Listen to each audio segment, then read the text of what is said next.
നമുക്ക് ഈ അധ്യായത്തിൽ മറ്റ് ആപ്ലിക്കേഷനിൽ നിന്നും ഫയൽസിനെ അഡോബി ഇൻഡിസൈനിലേക്ക് ഇമ്പോർട്ട് ചെയ്യുന്നതിനെക്കുറിച്ചും മറ്റ് ആപ്ലിക്കേഷനുകളിലേക്ക് എക്സ്പോർട്ട് ചെയ്യുന്നതിനെക്കുറിച്ചും ഫയൽ സേവ് ചെയ്യുന്നതിനെക്കുറിച്ചും മറ്റും പഠിക്കാം. നമുക്ക് ആദ്യമായിട്ട് മറ്റ് ആപ്ലിക്കേഷനിലുള്ള ഒരു ഒബ്ജക്റ്റിനെ എങ്ങനെയാണ് ഈ ഡോക്യുമെൻറ്റിലേക്ക് ഇമ്പോർട്ട് ചെയ്യുന്നതെന്ന് നോക്കാം. അതിനായിട്ട് ഇവിടെ ഫയൽ മെനുവിലുള്ള പ്ലേസ് എന്ന ഓപ്ഷനാണ് നാം ഉപയോഗിക്കുന്നത്. നമുക്കിപ്പോൾ പ്ലേസ് എന്ന ഐക്കണിൽ ക്ലിക്ക് ചെയ്യുമ്പോൾ പ്ലേസ് എന്ന പേരിലൊരു വിൻഡോ ഓപ്പണായി വരുന്നതാണ്. ഇവിടെ നമുക്ക് ഫയൽ ഓഫ് ടൈപ്പ് എന്ന ഓപ്ഷനിൽ പലതരത്തിലുള്ള ഫയൽ ടൈപ്സ് കാണാവുന്നതാണ്. അതായത് importable files, InDesign snippet, InDesign, InCopy document, InCopy CS document, media files, Microsoft Word 2007, Microsoft Excel, RTF എന്നിങ്ങനെ പലതരത്തിലുള്ള ഫയലുകൾ കാണാവുന്നതാണ്. നമുക്കൊരു പർട്ടിക്കുലർ ഫോർമാറ്റിലുള്ള ഫയലാണ് ഓപ്പൺ ചെയ്യേണ്ടതെങ്കിൽ ആ നിശ്ചിത ഫോർമാറ്റ് നമുക്ക് ഇവിടെ നിന്നും ക്ലിക്ക് ചെയ്ത് ആക്റ്റീവ് ആക്കിയ ശേഷം ആണെങ്കിൽ നമുക്ക് ആ കറക്റ്റ് ഫോർമാറ്റ് നമുക്കിവിടെ കാണുവാൻ സാധിക്കുള്ളൂ. ഇപ്പോൾ നാം ഇവിടെ ഇമ്പോർട്ടബിൾ ഫയൽസ് എന്ന ഓപ്ഷൻ ആക്റ്റീവ് ആക്കിയാൽ ഇമ്പോർട്ട് ചെയ്യാൻ പറ്റുന്ന എല്ലാ ഫയൽസും നമുക്കിവിടെ കാണാൻ പറ്റും. അതേസമയം ഇവിടെ Adobe portable document format PDF file നമ്മളിവിടെ ആക്റ്റീവ് ആക്കിയാൽ PDF ഫോർമാറ്റിലുള്ള ഫയൽ ഏതെങ്കിലും ഇവിടെ ഉണ്ടെങ്കിൽ മാത്രമേ നമുക്ക് അതിവിടെ കാണുവാൻ സാധിക്കും. അങ്ങനെ നമുക്ക് ഒരു പർട്ടിക്കുലർ ഫോർമാറ്റിലുള്ള ഫയൽ നമുക്ക് ഇമ്പോർട്ട് ചെയ്യാൻ സാധിക്കുന്നതാണ്. ഇപ്പോൾ നമുക്ക് മൈ ഡോക്യുമെൻറ്റ്സിലുള്ള മൈ പിക്ചേഴ്സ് എന്ന ഫോൾഡറിലെ ഒരു ഫയൽ ഇമ്പോർട്ട് ചെയ്യണമെങ്കിൽ ആ പർട്ടിക്കുലർ ഫയൽ സെലക്ട് ചെയ്ത ശേഷം ഇവിടെ ഓപ്പൺ എന്ന ഓപ്ഷനിൽ ക്ലിക്ക് ചെയ്യുക. ഇവിടെ നമുക്ക് ഇമ്പോർട്ട് ഓപ്ഷൻസ് കാണണമെങ്കിൽ ഷോ ഇമ്പോർട്ട് ഓപ്ഷൻസ് എന്ന ഈ ഓപ്ഷൻ ക്ലിക്ക് ചെയ്ത് ആക്റ്റീവ് ചെയ്യുക. ഇപ്പോൾ നാം ഒരു ഒബ്ജക്റ്റ് ഓൾറെഡി ഇതിലോട്ട് പ്ലേസ് ചെയ്തിരുന്നു. ആ ഒബ്ജക്റ്റ് റീപ്ലേസ് ചെയ്യാനാണെങ്കിൽ ആ ഒബ്ജക്റ്റ് സെലക്ട് ചെയ്ത ശേഷം ഇവിടെ റീപ്ലേസ് സെലക്റ്റഡ് ഐറ്റം എന്ന ഓപ്ഷൻ ആക്റ്റീവ് ആക്കുകയും ചെയ്ത ശേഷം നാം പ്ലേസ് ചെയ്യുകയാണെങ്കിൽ ഓൾറെഡി സെലക്ട് ചെയ്തിരുന്ന ആ ഒബ്ജക്റ്റ് റീപ്ലേസ് ചെയ്യപ്പെടുന്നതാണ്. നമുക്കിപ്പോൾ വാട്ടർ ലൈൻസ് എന്ന ഈ ഫയൽ ഈ ഡോക്യുമെൻറ്റിലേക്ക് പ്ലേസ് ചെയ്യാം. ശ്രദ്ധിക്കുക, ഇപ്പോൾ ഇമേജ് ഇമ്പോർട്ട് ഓപ്ഷൻസ് എന്ന പേരിലൊരു വിൻഡോ ഓപ്പൺ ആയിട്ടുണ്ട്. ഇവിടെ നമുക്ക് ഇമേജ്, കളർ എന്നിങ്ങനെ രണ്ട് വിൻഡോകൾ കാണാവുന്നതാണ്. ഇവിടെ കളർ പ്രൊഫൈൽ നമുക്കിവിടെ നിന്നും സെലക്ട് ചെയ്യാവുന്നതാണ്. അതേപോലെ തന്നെ റെൻഡറിങ് ഇൻറ്റൻറ്റ് നമുക്കിവിടെ ആക്റ്റീവ് ചെയ്യാവുന്നതാണ്.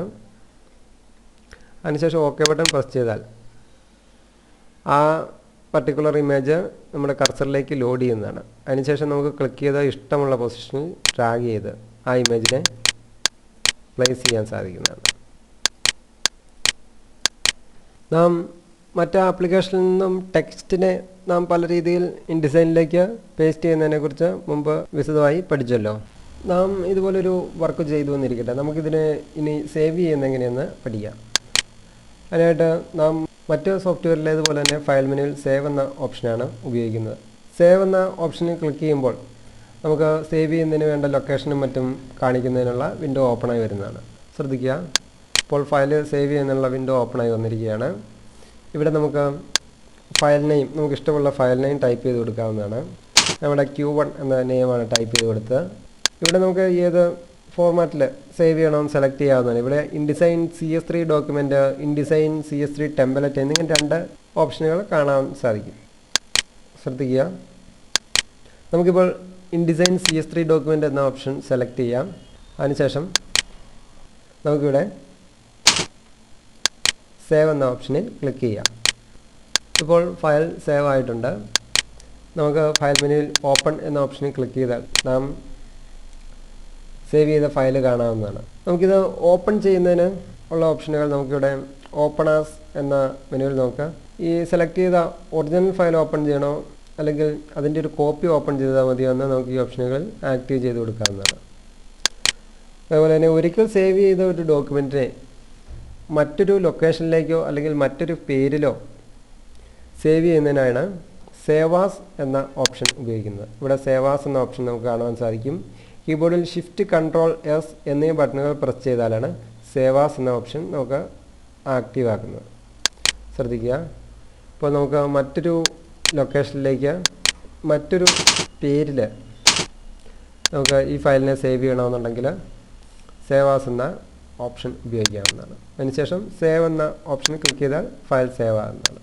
അതുപോലെ തന്നെ നമുക്ക് ഇൻഡിസൈനിൽ ക്രിയേറ്റ് ചെയ്ത ഒരു ഡോക്യുമെൻറ്റിനെ നമുക്ക് മറ്റ് ആപ്ലിക്കേഷനിലേക്ക് എക്സ്പോർട്ട് ചെയ്യാൻ സാധിക്കുന്നതാണ്. പല ഫോർമാറ്റിലും നമുക്ക് എക്സ്പോർട്ട് ചെയ്യാൻ സാധിക്കും. നമുക്ക് എക്സ്പോർട്ട് ചെയ്യുന്നതിന് വേണ്ട ഓപ്ഷൻ ഇവിടെ ഫയൽ മെനുവിൽ എക്സ്പോർട്ട് എന്ന ഈ ബട്ടണിൽ ക്ലിക്ക് ചെയ്താൽ ആക്റ്റീവ് ചെയ്യാവുന്നതാണ്. അല്ലെങ്കിൽ കീബോർഡിൽ Ctrl+E എന്നീ ബട്ടണുകൾ പ്രസ് ചെയ്ത് നമുക്കത് ആക്റ്റീവ് ചെയ്യാവുന്നതാണ്. നമുക്കിപ്പോൾ എക്സ്പോർട്ട് എന്ന ഈ ഓപ്ഷനിൽ ക്ലിക്ക് ചെയ്യാം. ശ്രദ്ധിക്കുക, നമുക്കിപ്പോൾ ഡെസ്ക്ടോപ്പ് സെലക്ട് ചെയ്യാം. ഇവിടെ എക്സ്പോർട്ട് ചെയ്യാൻ വേണ്ട ഫയൽ നെയിം നമുക്കിഷ്ടമുള്ള ഫയൽ നെയിം ടൈപ്പ് ചെയ്യാം.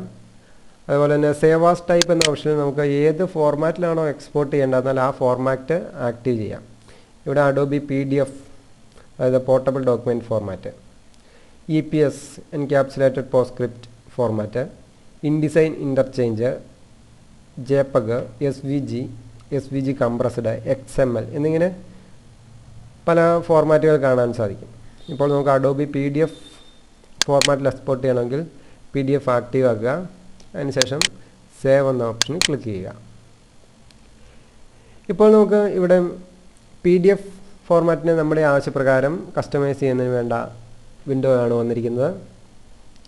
ഇവിടെ നമുക്ക് പ്രിൻറ്റിംഗ് പർപ്പസിനായിട്ടാണ് നാം PDF എക്സ്പോർട്ട് ചെയ്യേണ്ടതെങ്കിൽ ഇവിടെ ഹൈ ക്വാളിറ്റി പ്രിൻറ്റ് മോഡിഫൈഡ് എന്ന ഓപ്ഷൻ ആക്റ്റീവ് ചെയ്യുക.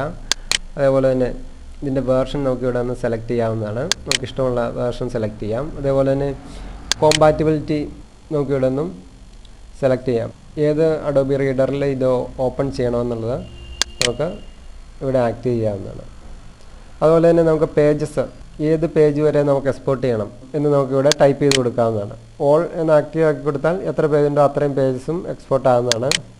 അപ്പോൾ റേഞ്ച് നമുക്കിവിടെ ടൈപ്പ് ചെയ്ത് കൊടുത്താൽ ആ പർട്ടിക്കുലർ പേജ് മാത്രമേ നമുക്ക് എക്സ്പോർട്ട് ആകുകയുള്ളൂ. അതുപോലെ തന്നെ ഓപ്ഷൻസിൽ എംബഡ് പേജ് തംബ്നെയിൽ വേണം, ഒപ്റ്റിമൈസ് ഫോർ ഫാസ്റ്റ് വെബിൽ കൂടെ കാണുന്നതിനായിട്ടാണെങ്കിൽ ഈ ഓപ്ഷൻ ആക്റ്റീവ് ആക്കി കൊടുക്കുക. വ്യൂ PDF ആഫ്റ്റർ എക്സ്പോർട്ടിംഗ് എന്ന ഓപ്ഷൻ ആക്റ്റീവ് ആക്കി കൊടുത്താൽ ഇത് എക്സ്പോർട്ട് ചെയ്ത് കഴിയുമ്പോൾ ഓട്ടോമാറ്റിക്കലി അഡോബി റീഡറിലെ PDF ഓപ്പൺ ചെയ്ത് വരുന്നതാണ്. പിന്നെ ഇതിൻ്റെ കംപ്രഷൻ നമുക്ക് ഈ കംപ്രഷൻ എന്ന ഓപ്ഷനിൽ ക്ലിക്ക് ചെയ്ത് അഡ്ജസ്റ്റ് ചെയ്യാവുന്നതാണ്. ഇവിടെ നമുക്ക് കളർ ഇമേജസിൻ്റെ പിക്സൽസ് നമുക്കിവിടെ അഡ്ജസ്റ്റ് ചെയ്യാവുന്നതാണ്. പിന്നെ കംപ്രഷൻ നമുക്ക് JPEG കംപ്രഷനാണോ ZIP കംപ്രഷനാണോ എന്ന് നമുക്കിവിടെ അഡ്ജസ്റ്റ് ചെയ്യാവുന്നതാണ്. ഇമേജ് ക്വാളിറ്റി നമുക്കിവിടെ അഡ്ജസ്റ്റ് ചെയ്യാവുന്നതാണ്. അതുപോലെ തന്നെ നമുക്ക് മാർക്ക് ആൻഡ് ബ്ലീഡ്സ് ഇത് നമുക്ക് എക്സ്പോർട്ട് ചെയ്യുമ്പോൾ കാണണമെങ്കിൽ ഇവിടെ ആക്റ്റീവ് ചെയ്ത് കൊടുക്കാവുന്നതാണ്. പിന്നെ ഔട്ട്പുട്ട് എന്ന ഓപ്ഷനിൽ നമുക്ക് കളർ കൺവേർഷൻ നമുക്കിവിടെ സെലക്ട് ചെയ്യാവുന്നതാണ്. അതേപോലെ തന്നെ ഡെസ്റ്റിനേഷൻ നമുക്കിവിടെ സെലക്ട് ചെയ്യാവുന്നതാണ്. കൂടാതെ ഇവിടെ അഡ്വാൻസ്ഡ് എന്ന ഓപ്ഷനിൽ PDF എന്ന ഓപ്ഷൻ ആക്റ്റീവ് ആക്കി ഇടുക. അതിനുശേഷം നമുക്ക് വേണമെങ്കിൽ സെക്യൂരിറ്റി, അതായത് നാം എക്സ്പോർട്ട് ചെയ്ത PDF ഫയൽ പാസ്വേഡ് കൊടുത്ത് മാത്രമേ കാണാൻ പറ്റുള്ളൂ എന്ന രീതിയിൽ എക്സ്പോർട്ട് ചെയ്യണമെങ്കിൽ നമുക്ക് അങ്ങനെ ചെയ്യാവുന്നതാണ്. ഇവിടെ require password to open the document എന്ന ഓപ്ഷനിൽ നമുക്ക് ഇഷ്ടമുള്ള പാസ്വേഡ് ടൈപ്പ് ചെയ്ത് കൊടുക്കാം. അതേപോലെ തന്നെ പ്രിൻറ്റിങ്ങിന് വേണ്ടിയിട്ട് നമുക്ക് പാസ്വേഡ് അപ്ലൈ ചെയ്യാവുന്നതാണ്. അതിനുശേഷം എക്സ്പോർട്ട് എന്ന ഓപ്ഷനിൽ ക്ലിക്ക് ചെയ്താൽ ഫയൽ എക്സ്പോർട്ട് ചെയ്യുന്നതായിട്ട് കാണുവാൻ സാധിക്കും. ശ്രദ്ധിക്കുക, നാം ക്ലിക്ക് ചെയ്ത് ആക്റ്റീവ് ചെയ്തതിന് പ്രകാരം ഇത് എക്സ്പോർട്ടിങ്ങിന് ശേഷം ഓട്ടോമാറ്റിക്കലി ഇവിടെ അഡോബി റീഡറിൽ അല്ലെങ്കിൽ ഫോർട്ട്സിറ്റ് റീഡറിൽ ഇത് ഓപ്പണായി വരുന്നതായി കാണാം. ഇങ്ങനെ നമുക്ക് എക്സ്പോർട്ട് എന്ന കമാൻഡ് ഉപയോഗിച്ച് നമുക്ക് PDF ഫയൽ എക്സ്പോർട്ട് ചെയ്യാവുന്നതാണ്. അതേപോലെ തന്നെ നമുക്ക് JPEG ഫയൽ ഇവിടെ JPEG എന്ന ഓപ്ഷൻ ആക്റ്റീവ് ആക്കിയാൽ നമുക്ക് എക്സ്പോർട്ട് ചെയ്യാവുന്നതാണ്. മുമ്പ് പറഞ്ഞ പോലെ തന്നെ ഇവിടെ ഫയൽ നെയിം ലൊക്കേഷൻ സെലക്ട് ചെയ്യുക. അതിനുശേഷം സേവ് എന്ന ഓപ്ഷൻ ക്ലിക്ക് ചെയ്യുക. ഇപ്പോൾ ഇവിടെ JPEG എക്സ്പോർട്ട് ഓപ്ഷൻസ് ഓപ്പൺ ആയിട്ടുണ്ട്. ഇവിടെ നമുക്ക് എത്ര പേജ് അല്ലെങ്കിൽ ഏത് പേജാണ് എക്സ്പോർട്ട് ചെയ്യേണ്ടതെന്നാൽ നമുക്കിവിടെ നാം മുമ്പ് കണ്ടതുപോലെ തന്നെ ആക്റ്റീവ് ചെയ്ത് കൊടുക്കാവുന്നതാണ്. അതേപോലെ തന്നെ ഇമേജിൻ്റെ ക്വാളിറ്റി നമുക്കിവിടെ അഡ്ജസ്റ്റ് ചെയ്യാവുന്നതാണ്. പിന്നെ format method, progressive, base line എന്നിവ നമുക്കിവിടെ അഡ്ജസ്റ്റ് ചെയ്യാവുന്നതാണ്. പിന്നെ ഇമേജിൻ്റെ റെസൊല്യൂഷൻ നമുക്കിവിടെ നിന്നും ചേഞ്ച് ചെയ്യാവുന്നതാണ്. ഇവിടെ 2400 dpi വരെ റെസൊല്യൂഷൻ ഉണ്ടായിരിക്കുന്നതാണ്. നമുക്കിപ്പോൾ ഇതിനൊരു 150 dpi റെസൊല്യൂഷൻ അപ്ലൈ ചെയ്യുക. അതിനുശേഷം എക്സ്പോർട്ട് എന്ന ഓപ്ഷനിൽ ക്ലിക്ക് ചെയ്താൽ എക്സ്പോർട്ട് ആകുന്നതാണ്. നമുക്കത് ഡെസ്ക്ടോപ്പിൽ കാണാവുന്നതാണ്. ശ്രദ്ധിക്കുക, നമുക്ക് ഇതിൻ്റെ ആക്ച്വൽ സൈസ് എടുത്ത് നോക്കിയാൽ കാണാം 150 dpi റെസൊല്യൂഷനിലായിരിക്കും ഈ ഇമേജ് എക്സ്പോർട്ട് ചെയ്യപ്പെട്ടിരിക്കുന്നത്. ഇനി നമുക്ക് അഡോബി ഇൻഡിസൈനിലെ ഫയൽ ലിങ്കിങ്ങിനെ കുറിച്ച് പഠിക്കാം. അതായത് നാം ഇൻഡിസൈനിൽ അല്ലാതെ മറ്റൊരു ആപ്ലിക്കേഷനിൽ ക്രിയേറ്റ് ചെയ്തോ അല്ലെങ്കിൽ മറ്റൊരു ഫോർമാറ്റിൽ നിന്നും ഇമ്പോർട്ട് ചെയ്തതായിട്ടുള്ള ഇമേജിനെ നാം ഇൻഡിസൈനിൽ തന്നെ ചെയ്ത വർക്കുമായിട്ട് ലിങ്ക് ചെയ്യിക്കുന്നുള്ള ഓപ്ഷനാണത്. അതായത് ഈ ഇങ്ങനെ ലിങ്ക് ചെയ്ത ഫയൽ സഹിതം നാം പ്രിൻറ്റിങ്ങിനായി അയച്ചില്ലെങ്കിൽ നാം ലിങ്ക് ചെയ്ത പുറത്തുനിന്നും പ്ലേസ് ചെയ്ത ആ ഫയൽ നമുക്ക് പ്രിൻ്റ് ചെയ്യുമ്പോൾ കിട്ടുന്നതല്ല. അങ്ങനെയുള്ള ഫയൽ ലിങ്കിങ്ങിനെ കൺട്രോൾ ചെയ്യുന്നതിന് വേണ്ട ഒരു വിൻഡോയാണ് ഇൻഡിസൈൻ വർക്ക് സ്പേസിൻ്റെ റൈറ്റ് സൈഡിലായിട്ടുള്ള ലിങ്ക്സ് എന്ന പേരിലുള്ള വിൻഡോ. ഈ വിൻഡോ നമുക്കിവിടെ ഈ വർക്ക് സ്പേസിൻ്റെ റൈറ്റ് സൈഡിൽ കാണുന്നില്ല എങ്കിൽ നമുക്ക് വിൻഡോ മെനുവിൽ ക്ലിക്ക് ചെയ്ത് ലിങ്ക്സ് എന്ന ഓപ്ഷനിൽ ക്ലിക്ക് ചെയ്തോ അല്ലെങ്കിൽ കീബോർഡിൽ ഷിഫ്റ്റ് കൺട്രോൾ ഡി എന്നീ ബട്ടണുകൾ പ്രസ് ചെയ്തോ നമുക്ക് ഓപ്പൺ ചെയ്യാവുന്നതാണ്. നമുക്കിപ്പോൾ ലിങ്ക്സ് എന്ന ഈ ഓപ്ഷനിൽ ക്ലിക്ക് ചെയ്ത് ഓപ്പൺ ചെയ്യാം. ഇവിടെ നമുക്ക് ഒരു ഫയൽ കാണാവുന്നതാണ്. അതായത് നാം ഡിസൈൻ ചെയ്തിരിക്കുന്ന ഈ ഡിസൈനിലേക്ക് പ്ലേസ് ചെയ്തിരിക്കുന്ന ഇമേജിൻ്റെ നെയിമാണ് നാം ഇവിടെ കാണുന്നത്. അതായത് അതിനെ നാം ഈ ഡിസൈനുമായിട്ട് ലിങ്ക് ചെയ്യിച്ചിരിക്കുകയാണ്. നമുക്ക് ഈ ഓപ്ഷനിൽ ക്ലിക്ക് ചെയ്ത് നമുക്കതിൻ്റെ സോഴ്സ് ഇമേജ് കാണാവുന്നതാണ്. ശ്രദ്ധിക്കുക, ഡെസ്ക്ടോപ്പിൽ നമുക്ക് ആ ഇമേജ് കാണാവുന്നതാണ്. നമുക്ക് ആ ലിങ്ക് വിൻഡോയിലെ ഈ ലെയറിൽ ഡബിൾ ക്ലിക്ക് ചെയ്താൽ നമുക്ക് ലിങ്ക് ഇൻഫർമേഷൻസ് ലഭിക്കുന്നതാണ്. അല്ലെങ്കിൽ നമുക്ക് ഈ വിൻഡോയുടെ റൈറ്റ് സൈഡിലുള്ള ഈ ഓപ്ഷനിൽ ക്ലിക്ക് ചെയ്ത് ലിങ്ക് ഇൻഫർമേഷൻസ് ഓപ്പൺ ചെയ്യാവുന്നതാണ്. ശ്രദ്ധിക്കുക, ഇപ്പോൾ നമുക്കിവിടെ ലിങ്ക് ഇൻഫർമേഷൻ ഓപ്പൺ ആയിരിക്കുകയാണ്. ഇവിടെ ആ ബിറ്റ് മാപ്പ് ഇമേജിൻ്റെ നെയിം, അത് മോഡിഫൈ ചെയ്ത ദിവസം, സമയം, അതിൻ്റെ സൈസ്, അതെത്ര പേജുണ്ട്, അതിൻ്റെ ലിങ്ക് ആവശ്യമുണ്ടോ, colour space, profile, file type, അതിൻ്റെ ലൊക്കേഷൻ എന്നിവ നമുക്കിവിടെ കാണാവുന്നതാണ്. നമുക്ക് അതിനുശേഷം ഇവിടെ ഡൺ എന്ന ഓപ്ഷനിൽ ക്ലിക്ക് ചെയ്ത് നമുക്കത് അപ്ലൈ ചെയ്യാവുന്നതാണ്. നാം ഇപ്പോൾ മറ്റൊരു ആപ്ലിക്കേഷനിൽ കൊണ്ടുപോയി ഈ ഇമേജിൻ്റെ എന്തെങ്കിലും എഡിറ്റ് ചെയ്തു എന്നിരിക്കട്ടെ. ഇമേജിൻ്റെ കളർ ബാലൻസ് അഡ്ജസ്റ്റ് ചെയ്യുക, അങ്ങനെ എന്തെങ്കിലും ചെയ്തതിന് ശേഷം നമുക്ക് അത് ഈ ഇമേജിലേക്ക് വീണ്ടും ആ ഇമേജിനെ നാം ഓപ്പൺ ചെയ്ത് പ്ലേസ് ചെയ്ത് ചെയ്യുന്നതിനേക്കാൾ എളുപ്പത്തിൽ ഇതിലേക്ക് അത് ആ എഫക്റ്റുകൾ ട്രാൻസ്ഫർ ചെയ്യുന്നത് എങ്ങനെയെന്ന് നോക്കാം. അതിനായിട്ട് നമുക്ക് സോഴ്സ് ഇമേജ് സെലക്ട് ചെയ്യുക. ഈ സോഴ്സ് ഇമേജിനെ നമുക്ക് അഡോബി ഫോട്ടോഷോപ്പ് സോഫ്റ്റ്വെയറിൽ ഓപ്പൺ ചെയ്യാം. നമുക്ക് ആദ്യം അഡോബി ഫോട്ടോഷോപ്പ് സോഫ്റ്റ്വെയർ ഓപ്പൺ ചെയ്യാം. ഇനി നമുക്ക് ആ ഇമേജ് ഡെസ്ക്ടോപ്പിൽ നിന്നും ഓപ്പൺ ചെയ്യാം. ശ്രദ്ധിക്കുക, ഈ ഇമേജിന് നമുക്ക് എന്തെങ്കിലും കളർ ബാലൻസ് അപ്ലൈ ചെയ്യാം.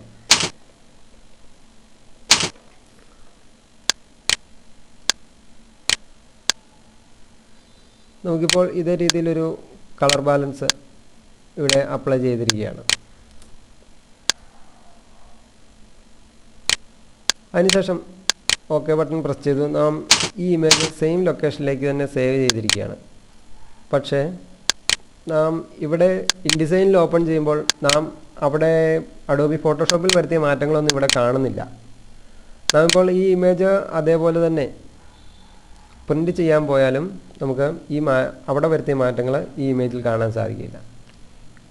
നമുക്കിവിടെ ശ്രദ്ധിച്ചാൽ മനസ്സിലാകും, ഇവിടെ ലിങ്ക്സ് എന്ന വിൻഡോയിൽ ഇവിടെ ഒരു ഐക്കൺ വന്നതായി കാണാം. അതായത് ഇപ്പോൾ ഇവിടെ പ്ലേസ് ചെയ്തിരിക്കുന്ന ഇമേജും അതിൻ്റെ സോഴ്സ് ഇമേജും തമ്മിൽ എന്തോ വ്യത്യാസം വന്നതായി അറിയിക്കുന്നതിനുള്ള ഐക്കണാണിത്. നമുക്കത് ഇതിലേക്ക് അപ്ലൈ ചെയ്യുന്നതിനായിട്ട് നമുക്ക് ലിങ്ക് ഇൻഫർമേഷൻ വിൻഡോ ഒരിക്കൽ കൂടി ഓപ്പൺ ചെയ്യാം. അതിനുശേഷം ഇവിടെ റീലിങ്ക് എന്ന ഓപ്ഷനിൽ ക്ലിക്ക് ചെയ്ത് നമുക്ക് ആ ഫയൽ സെലക്ട് ചെയ്യുക. അതിനുശേഷം ഡൺ എന്ന ഓപ്ഷനിൽ ക്ലിക്ക് ചെയ്താൽ നമുക്കിവിടെ അത് വരുന്നതാണ്. അല്ലാത്ത പക്ഷം നമുക്ക് ആ ലെയർ സെലക്ട് ചെയ്ത് നമുക്കിവിടെയുള്ള റീലിങ്ക് എന്ന ഓപ്ഷനിൽ ക്ലിക്ക് ചെയ്താലും നമുക്കത് ഇതിലേക്ക് അപ്ലൈ ആകുന്നതാണ്. നാം പ്രിൻറ്റിങ്ങിനും മറ്റുമായി പോകുമ്പോൾ നാം ക്രിയേറ്റ് ചെയ്ത ഈ വർക്ക് ഫയൽ ലിങ്ക് ചെയ്ത ആ സോഴ്സ് ഇമേജ് സഹിതം നാം പ്രിൻറ്റിങ്ങിനായിട്ട് പോകേണ്ടതാണ്.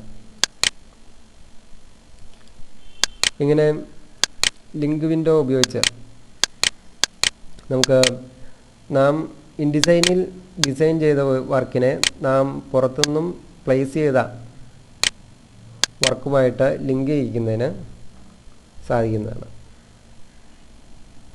അതായത് ലിങ്ക് ഇൻഫർമേഷൻ വിൻഡോയുടെ സഹായത്താൽ നമുക്ക് അതിൻ്റെ സോഴ്സ് ഇമേജ് നാം എവിടെയാണ് പ്ലേസ് ചെയ്തിരുന്നത്, എവിടെ നിന്നാണ് ആ സോഴ്സ് ഇമേജ് എടുത്തത് എന്ന് നമുക്ക് വളരെ എളുപ്പത്തിൽ മനസ്സിലാക്കാൻ സാധിക്കുന്നതാണ്.